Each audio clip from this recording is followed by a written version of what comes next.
Let's do this thing. Come on in. Titans 8-2 with a sixth consecutive victory. Just plowing through people. Hard to believe the way they are going about things.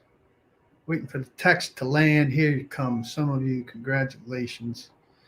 Just really remarkable what they're doing and the things that they can make irrelevant, like losing Derrick Henry and running for 60 something yards in the 2 games since and making that not feel like it's a thing at all, because it hasn't been a thing at all. Um, just find a way. Don't play great.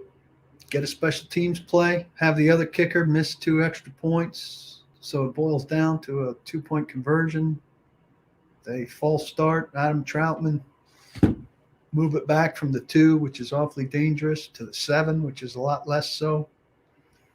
Defend it pretty well. And boom. Kings of the AFC still. So really got to be happy. Can't complain about anything out of that, except maybe a Bud Dupree injury, which I haven't been able to get any news on. So clamps are on. Wouldn't be optimistic about that he was declared out so quickly. And we think he played 1 snap.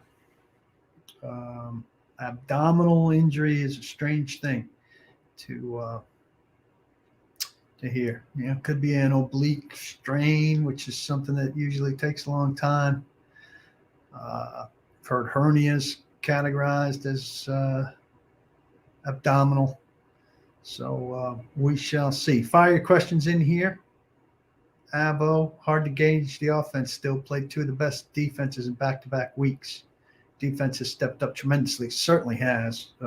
4 sacks in the first half.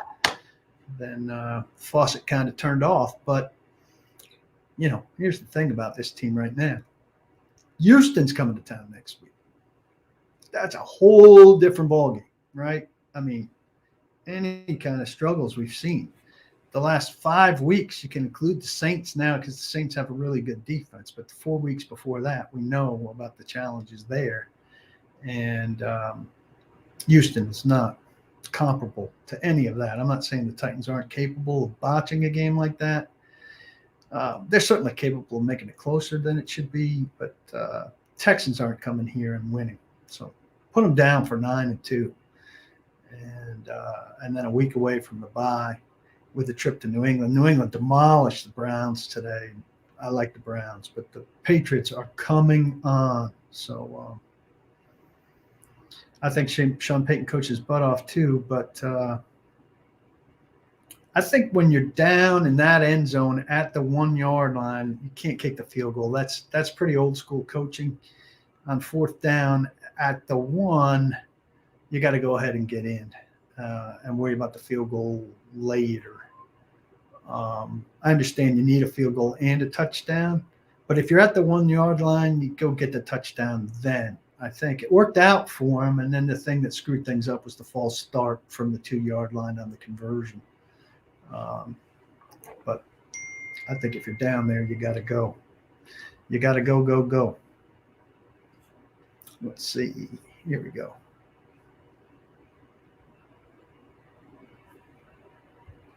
Nate Davis, I don't think, finished the game either. And he went to the locker room. I did not see what happened there. We know he's had some concussions there. Yeah, Cole's being a little sarcastic here. Fuck it, put him on IR. Let's see who else they can win without. It'd be disappointing to lose Bud for sure because he's been coming on. And they don't have a lot of depth out there. Ola Adeni was doing some nice work, and then he was in and out with cramps.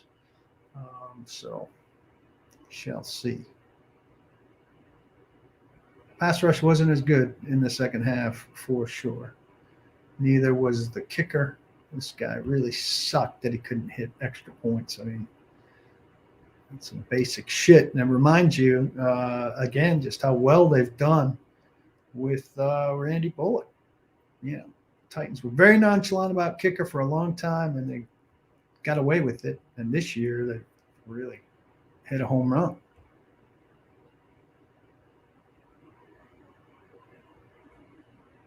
Yeah, Ferkser's doing nothing, really doing nothing. I mean, some of it's game planning, but the guy,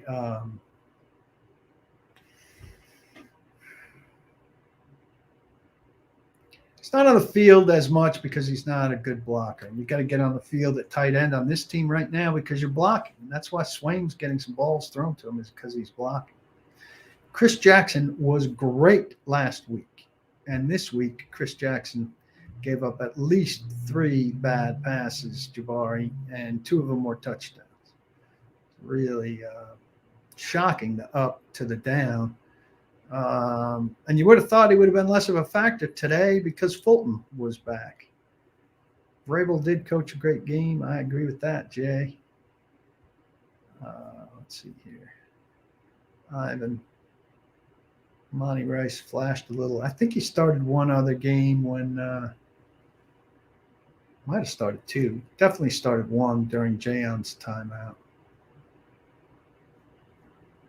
Yeah, I wouldn't read a whole lot into this. I don't think McNichols needs to carry on first or second down, frankly. But I also don't think you need to declare a primary back. I think Foreman was better today, clearly, but nobody was good. I mean, come on, man. Let's not go crazy, all right? Foreman had 11 carries for 30 yards, 2.7 yards per carry. And Peterson had 8 carries for 21 yards, 2.6 yards per carry. So Foreman was a 1/10 of a yard per carry better. Let's not go crazy, okay?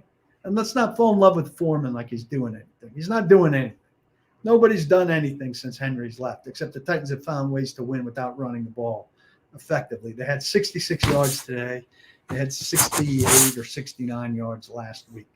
I don't want any talk like the Titans have found a way to run the ball without Derrick Henry. They have not. They averaged 2.3 yards a carry today. 2.3.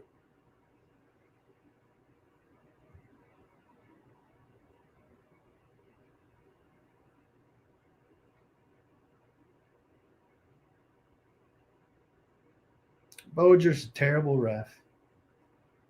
Terrible ref. Well, I would scheme more for Pruitt than for Ferkser also because Pruitt can block. We had this conversation all offseason. A lot of you who wanted to love Ferkser said, "Oh, he'll be fine. He's going to be the next. He's going to be the next. God damn it, blanking out.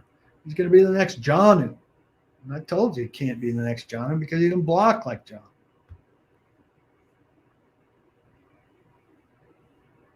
I think there's potential for Dupree to have a serious thing. I don't know what Davis's deal is.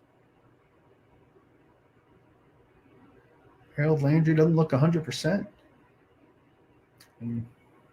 Nobody's 100%, so he should start off there. He got to 10 sacks today. First guy since 2016 to have 10 sacks for the Titans. And that was Rakpo had 10.5 that year. Harold Landry has 10 sacks through 10 games of a 17-game season.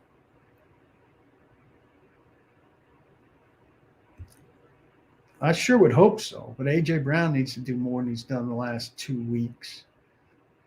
Look very with it today. Good fumble recovery. Nice 7-yard run, which was the long run for the run game, by the way. So they've been a defensive football team the last 2 weeks. Got a big special teams play today, but offense is going to need to do more. Marcus Johnson was a nice arrival. That's the guy we told you about during training camp. So that's good. So get AJ going, pair him with that Marcus Johnson or somebody doing something like Marcus Johnson did today. Run it, 40 or 50 yards better, and you're on your way. Here's the thing. I think they're going to play the way they've played the last 2 weeks, or some version of that, for most of the rest of the season. New England, tough game. Pittsburgh, if Ben's playing, tough game. Rest of it's pushovers. And everybody's going to be fired up, and they're going to host a game here in the first round or the second round, and maybe be in line to host more than that. And then somebody really good is going to come here, and that's going to be a different deal.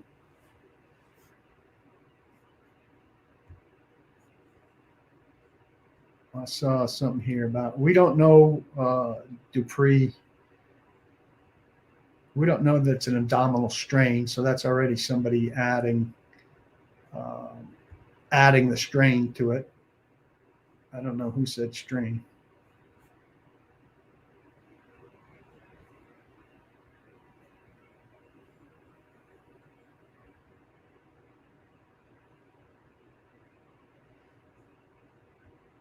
I think it's part adjustments and part fatigue and part not getting home. I mean, they had 4 sacks in the first half. I don't know if you're expecting 8 sacks, but I'm not. They're not going to sack people 8 times. They had played 80 guys coming into today. Today they've played 82 guys. Pico and Fitzpatrick were 81 and 82. Second highest teams were 61 coming in today, the Colts and the Panthers. Now, you can credit them for the depth. I don't know that Pico is great depth. I mean, I think that I credit Vrabel for winning with 82 guys. I don't know that Fitzpatrick is great depth. Fitzpatrick played a couple plays. So I'm not going to throw him a parade for having Fitzpatrick on the roster. I don't think Fitzpatrick's any good. If Fitzpatrick was any good as a 4th-round draft pick, he would have been on the roster from the start. So, I mean, David Quessenberry, you could salute his good depth. I could say he's bad right tackle. He should be 6th offensive lineman. Now, I credit them for winning with these guys. I think it's spectacular. But you know what would be better? It would be better if they hit on guys like Josh Reynolds and Isaiah Wilson and Dylan Radins, who is inactive today. If they had a better hit rate on these high draft picks and these free agents, Autry, huge hit. Janoris Jenkins, average player. If they had a higher hit rate on these guys, then they would be winning games like this by more than 2 points. And there would be a huge comfort level. And I think we'd all be feeling like, yeah, they're going to the playoffs and they're going to kick some ass in the playoffs.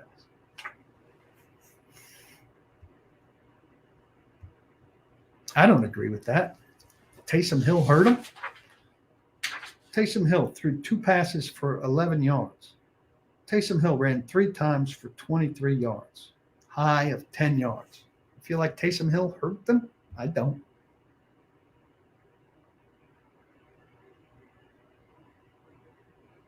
I can't control the texts, David Adams. I send them out.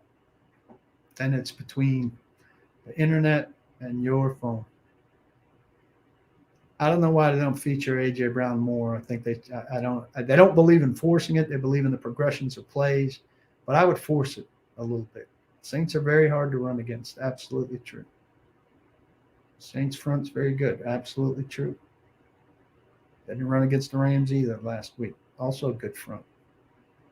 I'm not expecting them to have breakout. I mean, if you think this team is going to run like it ran with Derrick Henry, with Adrian Peterson and Deontay Foreman, you're wrong. It's not.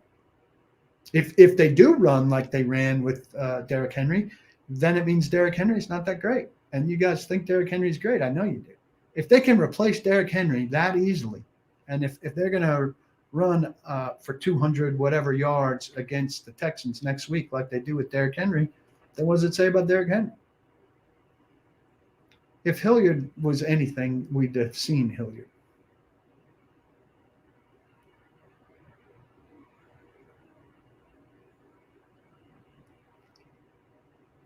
Sounds like things are weird between Johnny Smith and the Patriots right now. Patriots are pretty damn dangerous, I think. Nobody saw Dupree's injury happen, I don't think. I don't know how we question this, if it's dumb of them to run so much at 2.5 yards a carry. I mean, Atlanta's not a good football team. They settled for 1.4 a carry against these guys last week in order to beat them. It's not really about the yardage. It's about the balance of runs and passes. That's what it's come to be. And it's if they don't want to throw it too much. And so Tannehill threw it 27 times. That's about where they want to max out. And, well, on the day it catches up, then they'll throw more, I think. I mean, I think you've answered your own question here, John.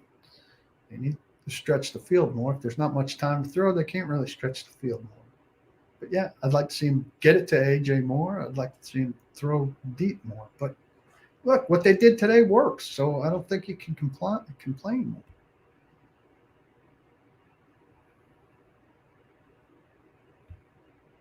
For this season, I think that Dylan Radin's contributing in anything but a bit part. If somebody gets hurt, is asking a lot. But Nate Davis is down. So who do you want in there? Brewer is the guy that was in there. I think if it's on the other side, they'd probably try Radins, generally speaking. No, not today. Not today. Johnny's not coming back. That he sat for a game doesn't mean he's coming back. Good to see you, Juan Delgado. Well, I mean, I get this, Jim. It's a bit pathetic when your backup running plan is to go get two guys off the street. But to me, Foreman looks like a guy that shouldn't have been on the street. So couldn't it be a league problem that they're leaving a decent running back on the street? And also, Darrington Evans is part of their backup plan. He happened to go on IR at the same time. Now, it's a bit pathetic that their backup running back can't stay healthy.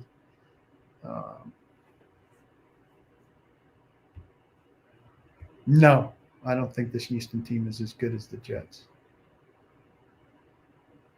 No update on Dupree. Nobody's talking. I don't know if I'd say the offense. I mean, the offense did enough. The number one thing that the offense got was that turnover by special teams that set it up for the big touchdown right after halftime. But let's go look at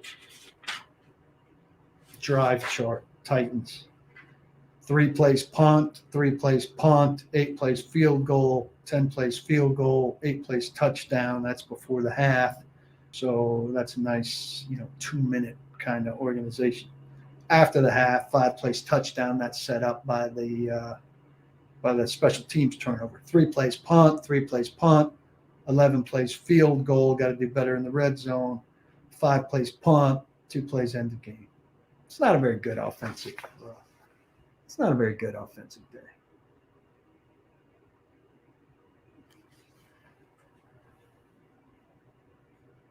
Yeah, they're not going to offer much on Derek Ben, but not anytime soon. Yeah, I mean, Simeon played better than I expected. That is a Sean Payton thing. Let's see the penalty counts there for Boger. Boger's terrible. I mean, there are too many referees that are terrible. They had at least 4 drops. McNichols dropped a touchdown pass. Swaim had a drop. AJ had a drop. Who else?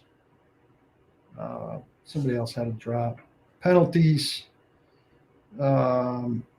9 for 65 against the Saints, 8 for 49 against the Titans. A lot of calls, not a lot of yards.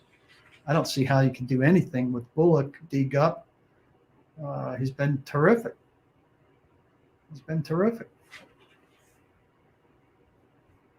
Foreman didn't look that bad. I'm definitely making him sound awful. A few times there are run lanes, he looks more than serviceable. I think he looks okay, but I don't want to throw a parade for a 2.7-yard average. I mean, what's so difficult to understand about that, Zell? 11 carries for 30 yards. That's not good. Mark Ingram, 14 for 47, 3.4 yards. Titans have good run defense, too. 14 for 47 versus 11 for 30. 3.4 versus 2.7. And that's not a good day for Ingram either. So, I mean, if you want to go crazy for Foreman, you're being a little homerish. Let's call a spade a spade. The Byard penalty was absolutely deserved. Absolutely deserved. Yeah, for a running back to get into a rhythm, he's got to do something at the beginning. You have to do something that says, don't take me out. And neither of those running backs are doing anything that says, don't take me out. Look, they got 19 carries between them. Now, I don't think McNichols needs to be getting carries. I think McNichols needs to be doing what he was doing with Henry here. He had 4 carries for 7 yards. I don't need to see that. Don't need to see that. That's a force. And that feels like obligation carries. Like, hey, this guy's been here and he deserves some work. He's a pass catcher. He's a pass catcher. Let him catch passes.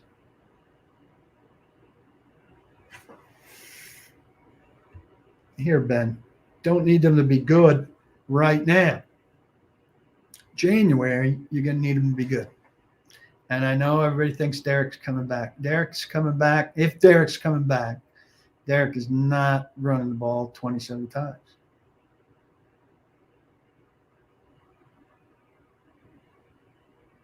Well, and Ed, I think here, Ed wants to go here. But Ed knows that the Titans aren't playing the Texans in the playoffs. Don't you, Ed? So, I mean, that's great. They'll win next week and they'll run better, and that's fantastic. But running against the Texans does nothing to get them prepared to replace Henry in the playoffs.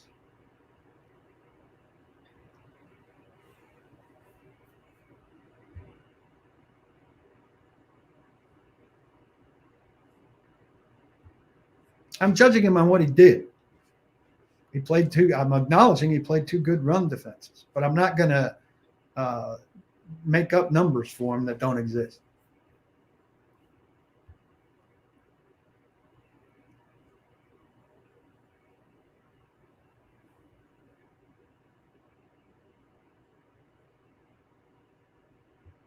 It's been passed every time McNichols is on the field up till now. Why change? I mean, they were 6-2 with throwing the ball every time McNichols was on the field before.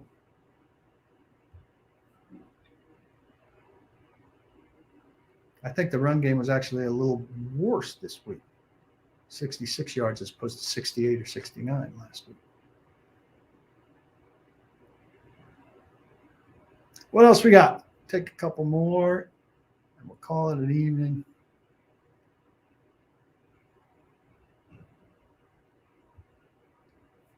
I don't think that they're looking right now. I really don't think that they're looking right now and saying, what do we need to do in week 10 or 11 to prepare for January?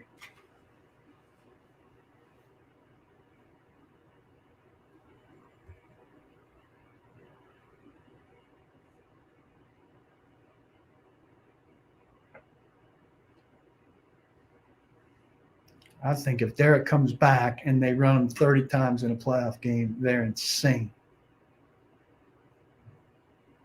And they're asking for more problems. And I don't know that he'll be physically capable. We'll see.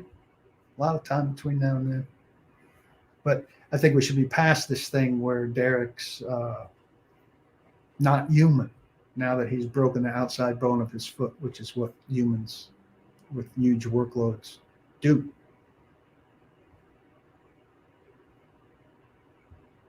Same line Derek was running behind it. Again, we can go in circles, obviously against very good run defenses. We'll see. But again, if you think 2 guys off the street against any defense are going to do what Derrick Henry was doing, you're demeaning what Derrick Henry does, and you're really got ridiculously high expectations for a 36-year-old Adrian Peterson and for Deontay Foreman, who nobody in the league wanted, when a lot of teams in the league need running back help.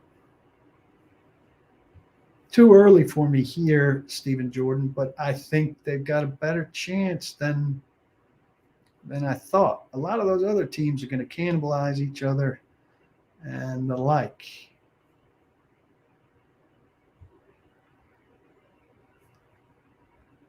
AJ disappears against top corners a lot. He did the same thing in 2019 against the Saints. I've yet to see him put up 100 yards against anyone good, and I'm a huge AJ fan, besides the Ravens game last year. He's having a weird season.